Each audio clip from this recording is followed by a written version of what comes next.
Marcus Rashford ကိုလိုချင်တဲ့ထဲမှာခုနပြောတဲ့ Tottenham Hotspur ပါတယ် even Arsenal ကိုယ်တိုင်လည်းပါတယ် Aston Villa ပါတယ် Paris Saint-Germain ပါတယ် Bayern United ဘက်ကတော့ရှင်းတယ်အငားထပ်မချဘူး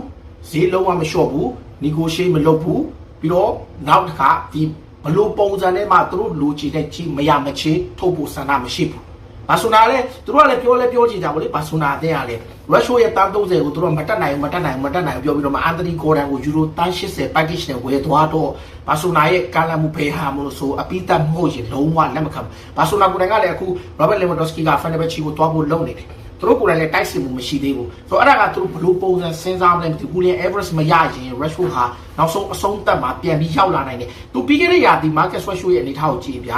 ဒါဒီလာဒီဂါကိုရောက်လာပြီးပြိုင်ပွဲစုံမှာ14 goal သွင်း14 goal ဖန်တီးတယ်49ပဲ28 goal ပေါင်းပတ်သက်တယ်ဆိုကိန်းကနန်တော်တော်ကောင်းတဲ့ကိန်းကနန်ပဲဆိုတော့ Rashford ရဲ့အနာဂတ်ကဘာမှမသိပေမဲ့ဘာဆိုနာကတော့ကာလန်ဖူတွေနဲ့ကာလန်ထားတယ် Man United ကပေးချတာသူတို့ Aston Villa Arsenal Tottenham နဲ့ Premier League ကလည်းဒီကလည်း Marcus Rashford ကိုတောက်လျှောက်လေးလာလျက်ရှိတာပါအားလုံးကျေးဇူးတင်ပါတယ်